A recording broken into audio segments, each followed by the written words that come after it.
भारत के 3 राज्यों में बीजेपी ने बहुमत हासिल किया है। तीनों राज्यों में 3 कद्दावर चेहरे पहले मौजूद हैं। बावजूद इसके बीजेपी की तरफ से अब तक सीएम के चेहरे का ऐलान नहीं हुआ। हालांकि ये चौंकाता है क्योंकि राजस्थान में वसुंधरा राजे, मध्य प्रदेश में शिवराज सिंह चौहान और छत्तीसगढ़ में रमन सिंह ताकतवर फेस हैं। तो सवाल यह है कि आखिर इतनी देरी क्यों?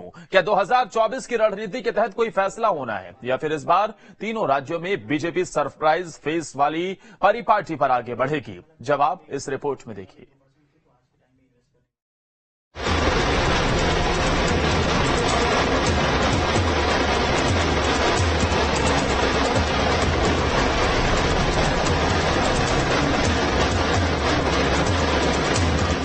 तीन राज्य सीएम की रेस, सरप्राइज होगा फेस। मध्य प्रदेश, राजस्थान और छत्तीसगढ़ में बीजेपी की शानदार जीत के बाद से यही सवाल सियासी गलियारों में तैर रहा है।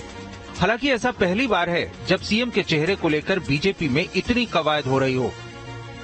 इसलिए अटकलों का बाजार गर्म है। सभी जानना चाहते हैं कि आखिर वो फॉर्मूला क्या होगा जिसके आधार पर मुख्यमंत्री पद के लिए चेहरा चुना जाएगा। पार्टी वसुंधरा राजे, शिवराज सिंह चौहान या रमन सिंह जैसे दिग्गज को फिर से मौका देगी या नए चेहरे पर दांव खेला जाएगा? ये प्रश्न इस समय तीनों राज्यों के बीजेपी कार्यकर्ता, समर्थक और खुद दावेदारों के दिमाग में भी घूम रहा है। सोमवार को वहाँ विधायक दल की मीटिंग रखी गई है और मुझे दायित्व है तो मैं जाऊंगा और मेरी आशा है जैसे हरियाणा, जैसे भारतीय जनता पार्टी के किसी भी प्रदेश के अंदर सर्वसम्मति से होते हैं तो सर्वसम्मति से फैसले होंगे। हालांकि राजस्थान के जो चेहरे इस समय लाइमलाइट में हैं, उनमें पहले नंबर पर वसुंधरा राजे हैं। फिर राजघराने से ही दूसरा चेहरा दिया कुमारी का है। इसके बाद बाबा बालकनाथ, गजेंद्र सिंह शेखावत और अश्विनी वैष्णव पर भी दांव खेले जाने की संभावना है। मध्य प्रदेश में भी यही स्थिति है। यहाँ शिवराज सिंह चौहान का चेहरा पहले स्थान पर माना जा रहा है। इसके बाद प्रहलाद पटेल, कैलाश विजयवर्गीय, नरेंद्र सिंह तोमर और ज्योतिरादित्य सिंधिया को भी सीएम पद का दावेदार माना जा रहा है। बात छत्तीसगढ़ की करें तो यहाँ पूर्व मुख्यमंत्री रमन सिंह अब भी पहले नंबर पर हैं। इसके बाद अरुण साव, रेणुका सिंह और विष्णुदेव साय का नाम रेस में अनुमानित है। हमारा एक संकल्प है कि सभी 29 लोकसभा की सीटें मध्य प्रदेश की भारतीय जनता पार्टी जीते और 29 के 29 सांसद मोदी जी के गले में कमल की फूल की माला पहनाए, पूर्ण बहुमत यहाँ मिले, इसके लिए अभियान शुरू हुआ है। और विकसित भारत संकल्प यात्रा यह भारत सरकार का बहुत ही महत्वाकांक्षी और व्यापक कार्यक्रम है। इस यात्रा के माध्यम से सारे देश को, भारत को विकसित भारत बनाने के लिए संकल्पबद्ध करना है।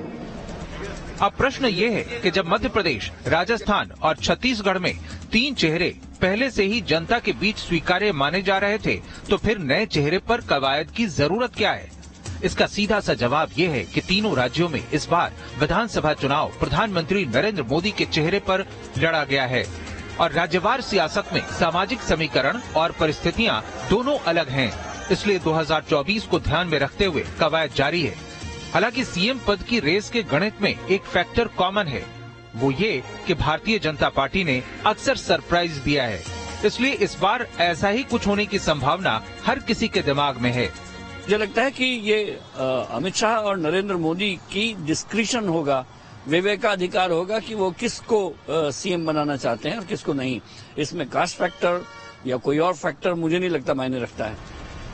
इसका मतलब साफ है कि बीजेपी नए चेहरे पर दांव खेल सकती है और उस चेहरे के सहारे ही 2024 के लिए उम्मीदों की इमारत भी गढ़ सकती है।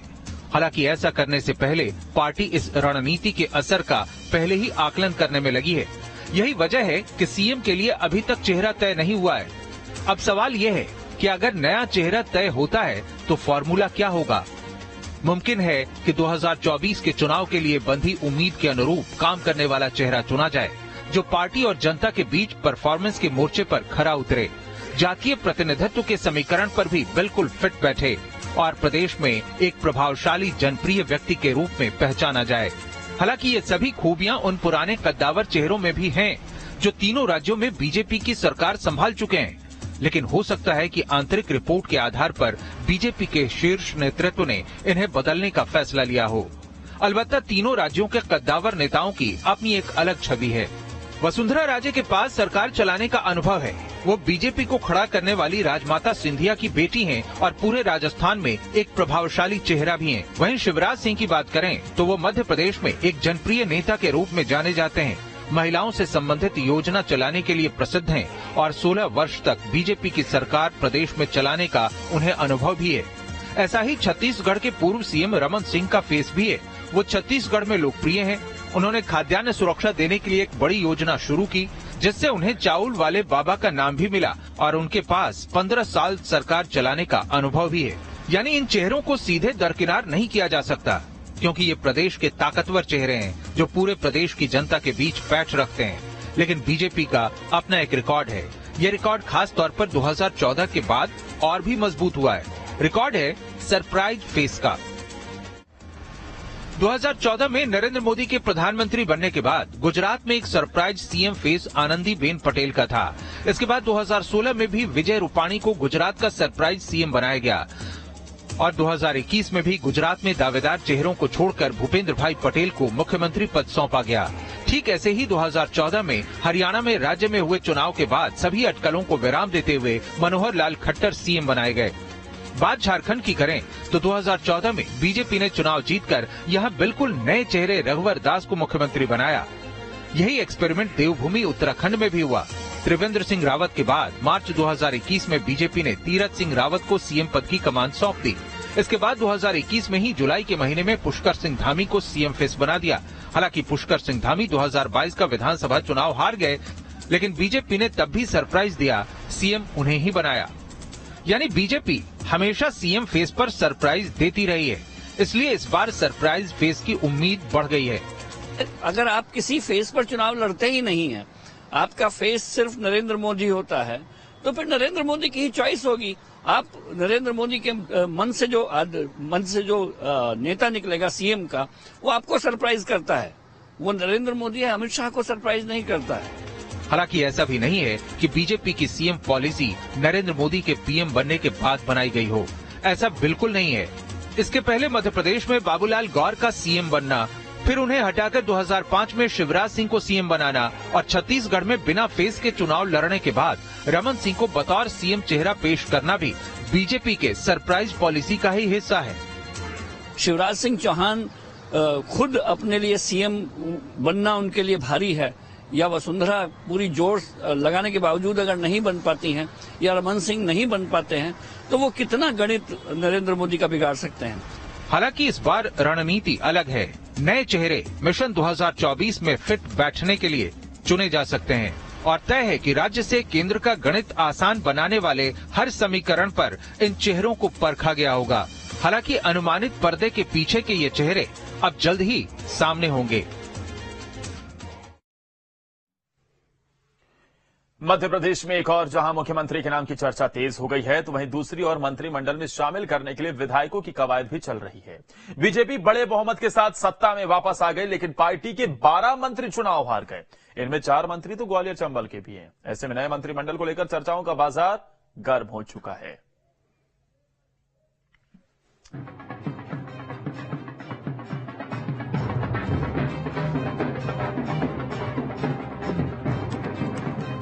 मध्य प्रदेश के रण में भारतीय जनता पार्टी ने बड़े बहुमत के साथ सत्ता में वापसी की है। अब पार्टी मुख्यमंत्री के साथ साथ मंत्रिमंडल बनाने की भी तैयारी में जुट गई है। मुख्यमंत्री कौन बनेगा, इसका फैसला आने वाले दिनों में हो जाएगा, लेकिन लोकसभा चुनाव नजदीक है। ऐसे में मंत्रिमंडल में किसे शामिल किया जाए, इसकी चर्चा भी शुरू हो गई है।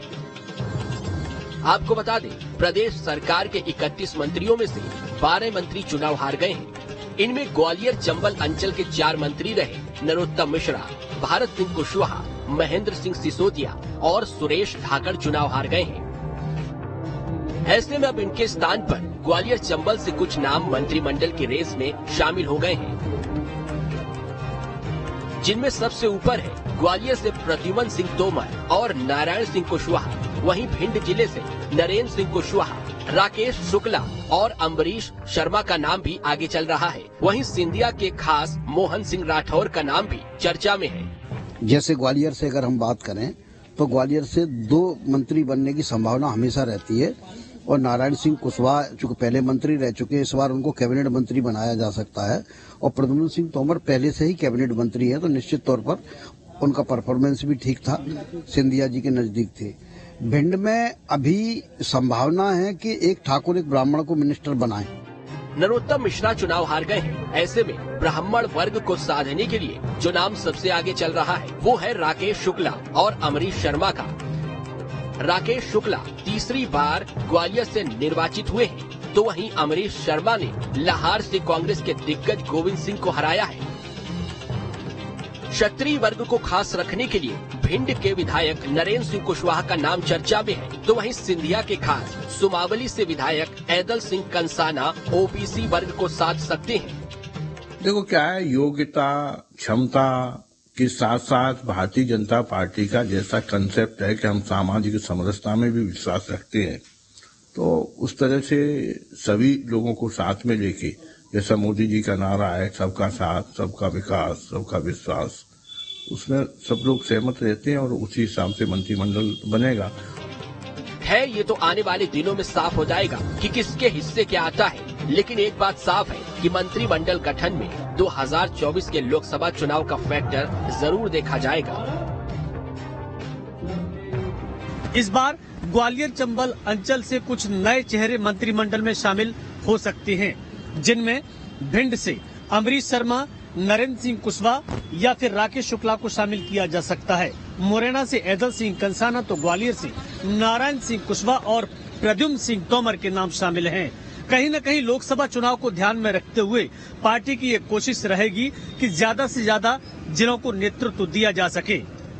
Vinod Sharma, news state, Gwalior. ज्योतिरादित्य सिंधिया, अगर मध्य प्रदेश में बीजेपी की चुनावी जीत में किसी को बेस्ट डेब्यू का पुरस्कार दिया जाएगा तो वो शख्स ये है, क्योंकि उन्होंने न सिर्फ बीजेपी में खास पहचान बनाई बल्कि कांग्रेस के तमाम धुरंधरों के हार की स्क्रिप्ट लिख डाली। खासकर दिग्विजय सिंह के राजनीतिक भविष्य को हाशिए पर पहुंचा दिया। इसलिए हर ओर चर्चा हो रही है सिंधिया और उनके फैक्टर की।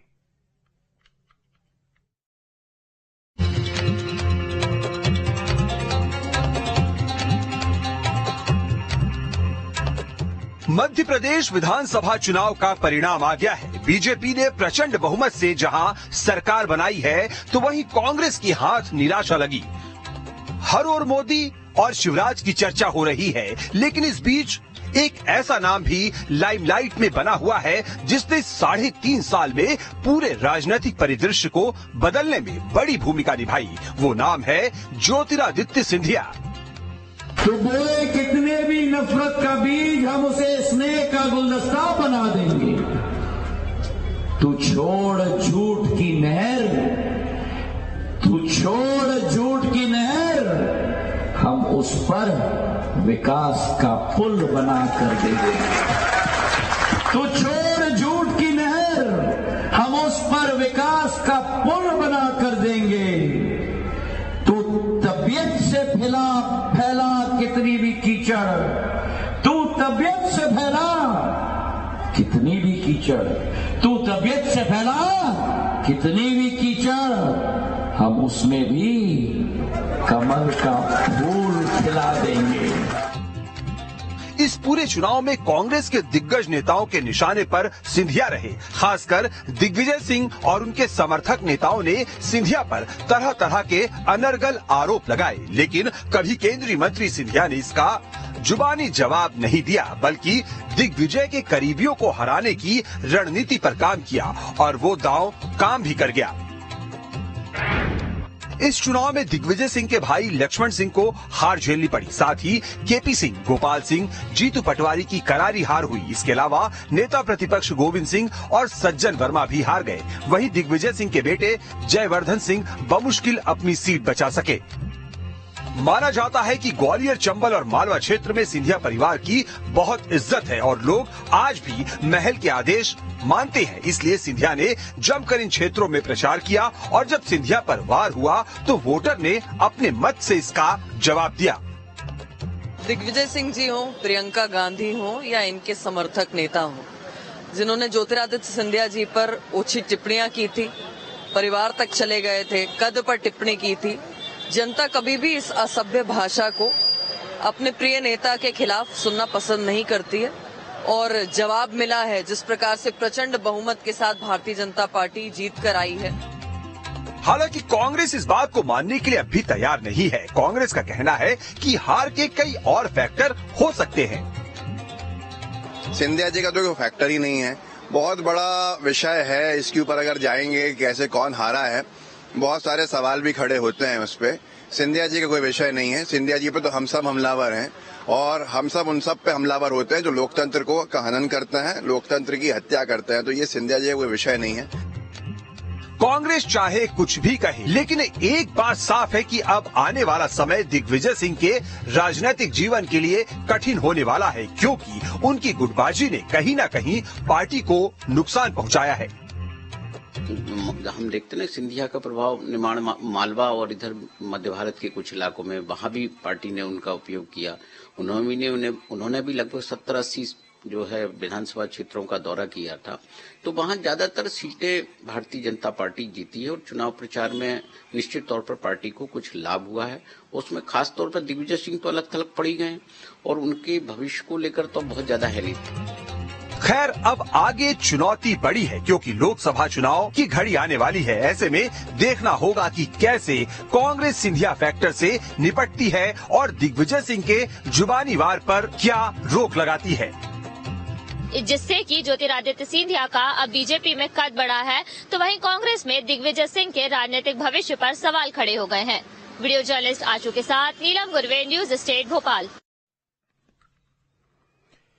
3 राज्यों में प्रचंड बहुमत से मिली जीत के बाद बीजेपी गदगद है, लेकिन अब तक सीएम फेस को लेकर कुछ साफ नहीं हो पाया है और चर्चाओं का बाजार गर्म है। इसी के साथ मुख्यमंत्री की रेस में सिंधिया परिवार के नाम की भी गूंज सुनाई दे रही है, या यूं कहें कि बुआ और भतीजे की ओर सियासी समीकरण बनने लगता है। कैसे, आइए समझते हैं इस पूरे समीकरण को। वसुंधरा राजे सिंधिया और ज्योतिरादित्य सिंधिया के मुख्यमंत्री बनने के रास्ते में एक अड़चन सबसे बड़ी परिवारवाद की खड़ी हो गई है, क्योंकि वसुंधरा अगर राजस्थान की मुख्यमंत्री बनती हैं, तो मध्य प्रदेश में ज्योतिरादित्य सिंधिया सीएम नहीं बनाई जाएंगी और ज्योतिरादित्य बनते हैं तो वसुंधरा का रास्ता बंद हो जाएगा। जानकारों का यह भी कहना है कि भारतीय जनता पार्टी लोकसभा चुनाव को ध्यान में रखते हुए परिवारवाद से दूरी बनाएगी।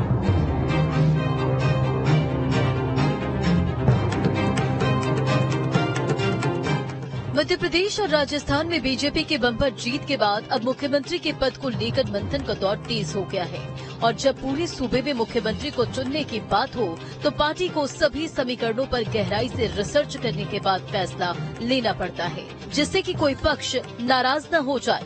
और बीजेपी के लिए तो और भी अहम इसलिए हो जाता है कि बीजेपी ने चुनाव भी सबका साथ सबका विकास नारे को लेकर लड़ा था। ये आपके माता, आपके पिता, ये आपकी बहन, ये आपकी बीवी, ये आपका बच्चा, ये आपकी बच्ची का भविष्य सुरक्षित रखना है तो हाथ में तलवार और हाथ में ढाल लेकर लड़ाई लड़ने के लिए तैयार हो जाए। जहां एक और मध्य प्रदेश में भतीजे और केंद्रीय मंत्री ज्योतिरादित्य सिंधिया का नाम मुख्यमंत्री की रेस में आगे चल रहा है, तो वहीं राजस्थान में बुआ और पूर्व मुख्यमंत्री वसुंधरा राजे सिंधिया का नाम मुख्यमंत्री की रेस में आगे चल रहा है। जब हमने इस सियासी गणित पर बीजेपी से जानना चाहा तो वो भी साफ साफ बोलने से बचते रहे और साफ कह दिया कि निजी भावना और पार्टी में अंतर होता है। ये निर्णय पार्टी का है, विधायक दल का है, वो करेंगे तय, इसलिए उस पर कोई मेरी टिप्पणी करने का औचित्य नहीं है। ये जोशियों का और लोगों का आंकलन है, पर निर्णय तो पार्टी को लेना है। आप चाहते हैं मुख्यमंत्री कोई ग्वालियर का हो? देखिए, मेरी भावनाएं हूँ कि जब व्यक्ति मैं राजनीतिक पार्टी का सदस्य हूँ, इसलिए मुझे अपनी भावनाएं नहीं, मुझे पार्टी का निर्णय है। और यहाँ एक छोटे से ब्रेक के लिए रुक रहे हैं, आप देखते रहिए न्यूज स्टेट।